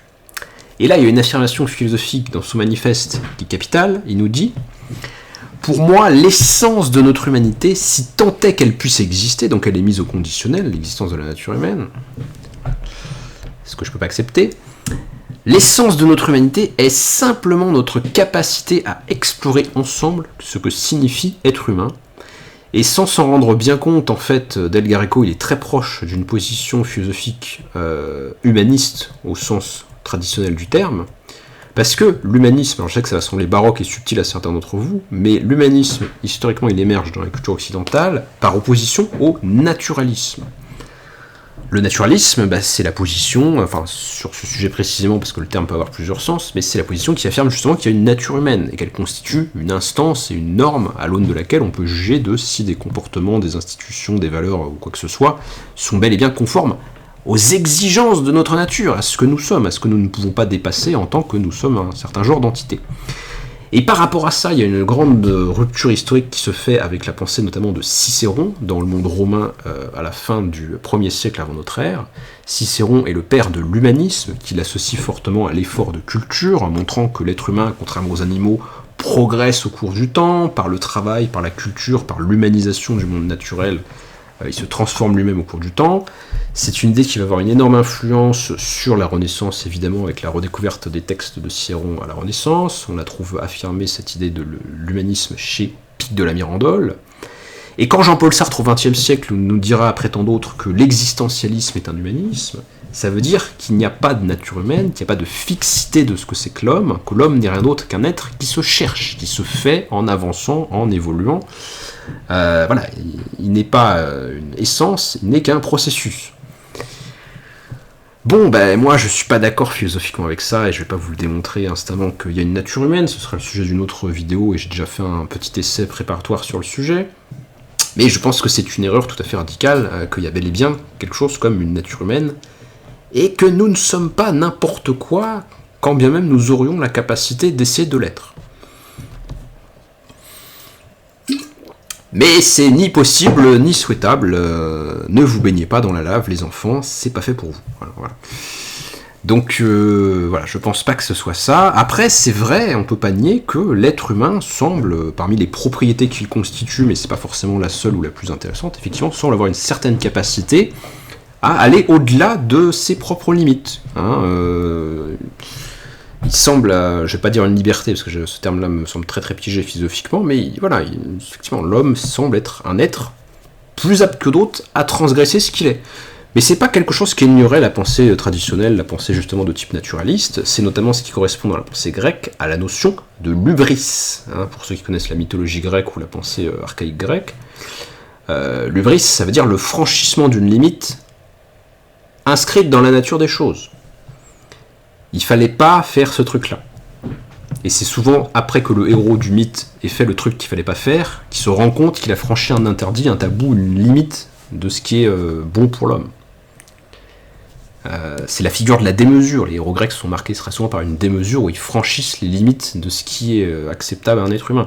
L'un des exemples typiques de ça, c'est Oedipe. Oedipe tue son père et couche avec sa mère, sans l'avoir voulu d'ailleurs, ou sans le savoir. Il transgresse les limites de ce qui est bon pour un être humain. D'autres fois, c'est des héros qui vont tenter de se hisser au rang des dieux, et voilà, ils dépassent une limite qui a été fixée pour l'homme, une limite qui souvent n'est pas forcément évidente d'avance, de telle sorte que c'est là l'aspect un peu tragique de la notion, on sait que c'est trop tard quand on a fauté, quoi. Enfin, on sait qu'on a franchi les limites quand on respire plus et que... et on est sorti du vaisseau, et en fait, il n'y a pas d'air pour respirer sur la planète, quoi. On est en dehors de ce qui nous convient, de ce qui est bon pour nous. Enfin bref, moi je pense que voilà, il y a une nature humaine, et qu'on ne peut pas faire n'importe quoi avec l'homme, qui, comme le disait le grand philosophe Nicolas Sarkozy, n'est pas une marchandise comme les autres. Voilà. Elle est incroyable cette phrase. Bref, donc on a un désaccord philosophique de fond avec Del Greco, voilà, lui pense qu'il n'y a pas de nature humaine, ou qu'en tout cas si elle existe, ça n'est rien d'autre que notre capacité à la chercher, ce qui est très typique, voilà, c'est ça qui définit la position humaniste, telle que voilà, l'avancée Cicéron, Pic de la Mirandole, Jean-Paul Sartre, et toute une série de gens qui nous disent l'homme n'est rien d'autre que cette création radicale de lui-même par lui-même. Peut-être qu'il est ça, mais moi je pense pas qu'il soit que ça, et c'est pas bon qu'il ait les yeux fixés sur que ça, justement. Non.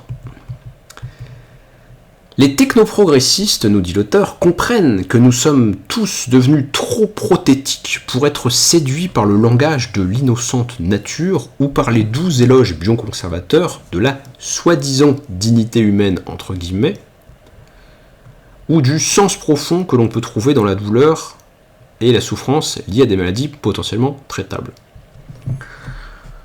Alors là, c'est un petit peu sophistique, parce qu'en fait, on peut parfaitement penser qu'il y a une nature humaine et dire que les gens ont le droit de s'euthanasier, enfin, le droit au suicide assisté plus exactement, ou qui mériteraient d'être euthanasiés dans certaines situations dramatiques. Je suis assez méfiant personnellement sur le plan philosophique avec la notion de dignité humaine, parce que ça suppose en quelque sorte des rangs dans la nature des êtres, enfin c'est une notion qui est elle aussi un petit peu piégée.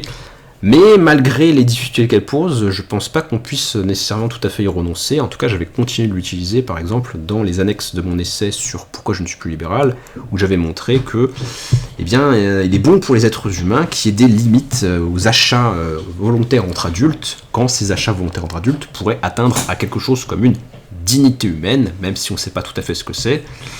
Mais on sait quand elle est violée, et notamment quand on fait du lancer de nains. Voilà, là on peut se dire qu'effectivement il y a quelque chose de l'être humain qui n'a pas été respecté quand on achète les gens pour les balancer pour faire rire tout le monde. Quand on autorise les gens à vendre leur dignité, et donc surtout quand on autorise des gens à acheter la dignité d'autrui pour la piétiner à loisir.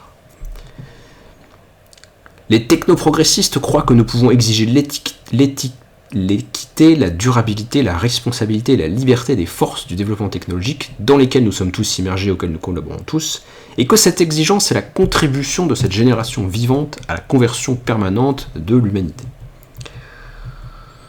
Bon, après c'est très lyrique, donc je vais peut-être pas tout lire.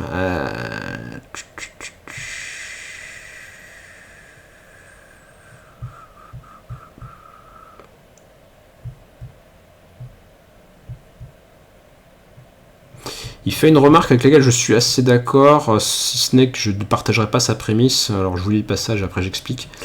Une grande partie de ce que les gens veulent vraiment dire, attention à la ventriloquerie en poétique, c'est très dangereux. Une grande partie de ce que les gens veulent vraiment dire lorsqu'ils louent ou vouent hégémonie quelque chose qu'ils appellent de manière générale technologie, c'est qu'ils parlent plutôt des valeurs politiques et des pratiques concrètes qui animent la lutte sociale techno-développementale d'un moment à l'autre sur le terrain.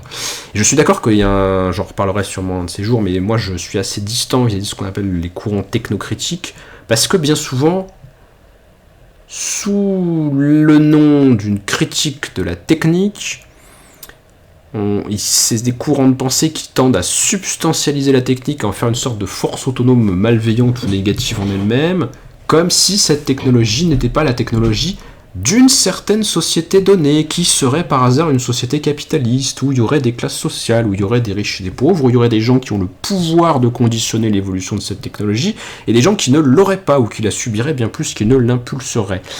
Et il y a tout un courant, me semble-t-il, de la littérature ou de la pensée politique ou parapolitique contemporaine qui critique la technologie, comme si c'était une sorte de force maléfique intentionnelle, ou de choses qui existeraient en soi, qui désocialise et qui dépolitise en fait la technologie. Et du coup, on en arrive à l'idée, pour prendre un exemple, et là je vais taper un petit peu sur Heidegger, que en fait les juifs ils sont morts à cause de la technique moderne. C'est très pratique, ça permet de ne pas parler des gens qui manipulaient cette technique moderne. Voilà, ça c'est un cas vraiment caricatural, mais la critique de la technique en soi peut être une forme d'abstraction de la réalité sociale et historique qui fait disparaître les acteurs et les forces en présence. Ils sont morts de la technique. Voilà. Ah bon.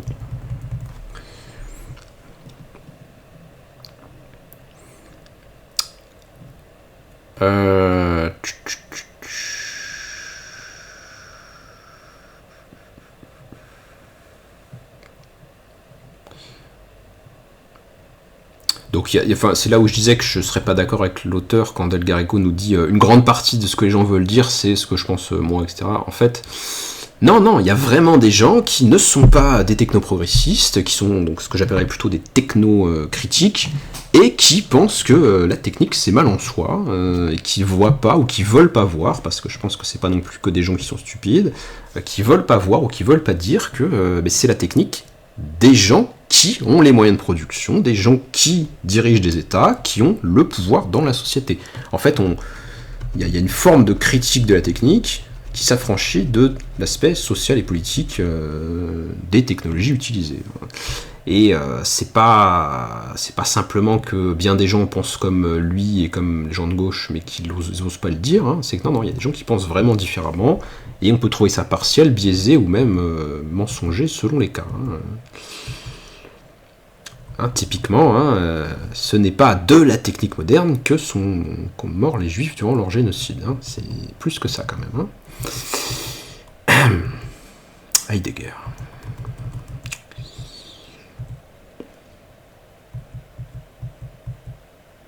Allez, je vous lis un petit peu la fin.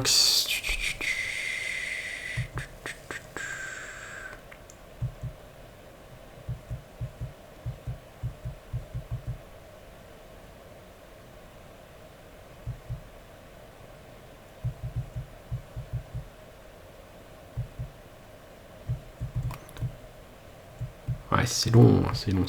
Alors, ce paragraphe-là, vraiment. Au cours de ma vie, je ne sais pas l'âge de l'auteur, les idéologues conservateurs ont semblé formuler leurs projets corporatistes, militaristes et dérégulateurs habituels de plus en plus en termes apparemment révolutionnaires. Effectivement, il y a bien de ça dans la tech américaine qui a parfois été propagée par des personnages dont on voit très bien qui sont très à droite politiquement. Ils semblent hyperventiler de manière de plus en plus ostensible et insistante sur leurs habituelles prises d'argent et de pouvoir dans des cadences faussement révolutionnaires de la liberté en marche, pour ne pas dire En marche la République, ou je sais plus quel est le slogan du parti de Macron, là.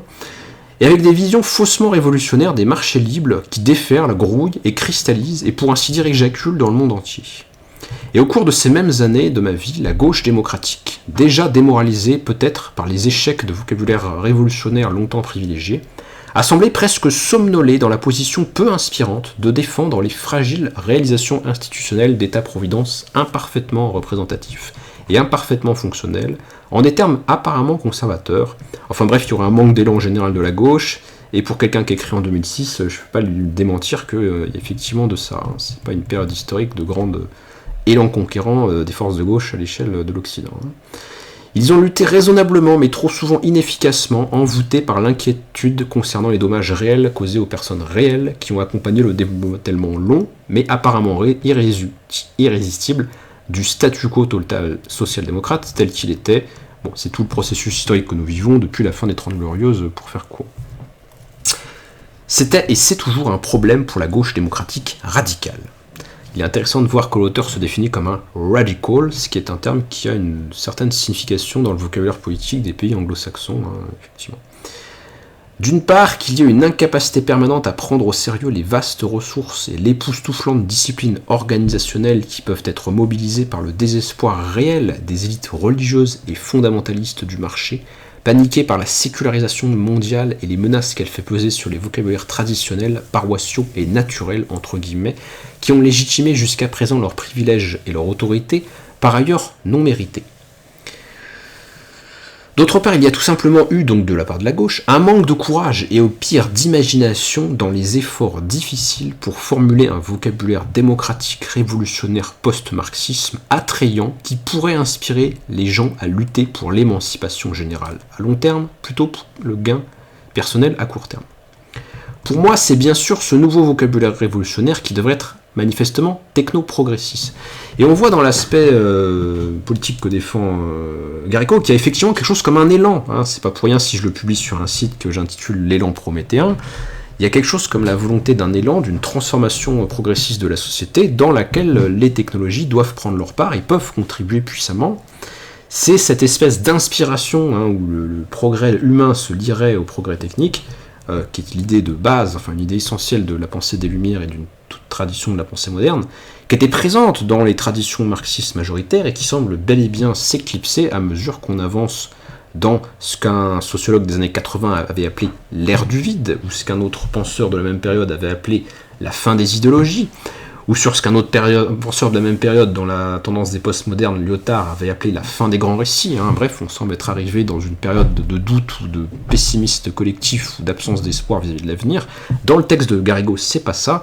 On a un véritable manifeste qui nous appelle à aller de l'avant et à s'emparer des moyens de transformer nos conditions d'existence, donc qui renoue avec cette espèce d'élan progressiste de la gauche, qui n'est pas sans me faire penser d'ailleurs à des tentatives un petit peu similaires, quoique plus tardives, toujours dans le monde anglo-saxon de manière intéressante, notamment autour du courant britannique de ce qu'on a appelé l'accélérationnisme de gauche, mais dont les idées me semblent beaucoup moins saines et beaucoup moins stables que ce que prône Garrigou.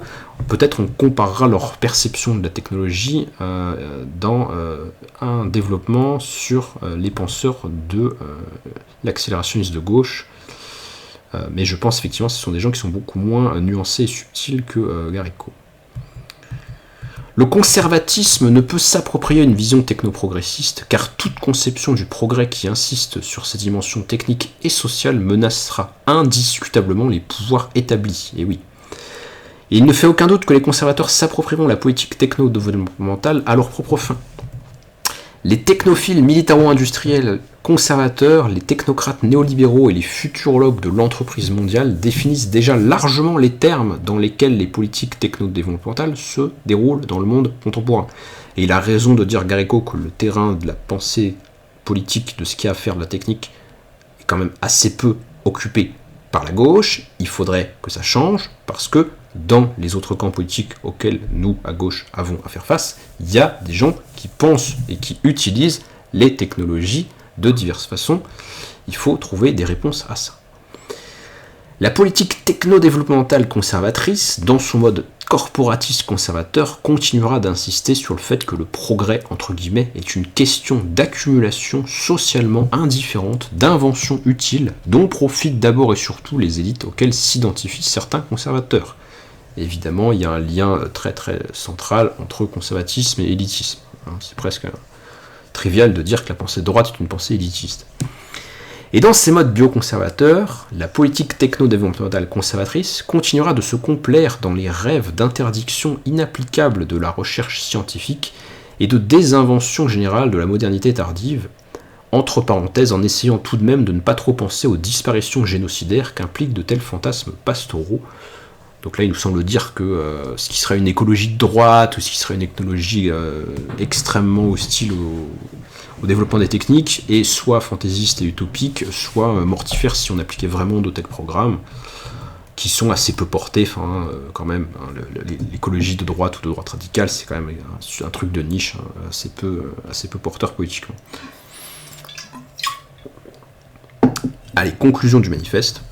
Je crois que sans la démocratie, la technologie détruira probablement le monde vivant, et que sans la technologie, la démocratie s'étiolera probablement dans l'irrévérence et détruira ainsi le monde humain. Mais je ne crois pas moins qu'une politique démocratique radicale de développement technologique mondial émancipera enfin l'humanité. La démocratie radicale doit reprendre sa position révolutionnaire, gagner et refaire le monde pour nous tous, avant que le monde ne soit complètement perdu pour nous tous.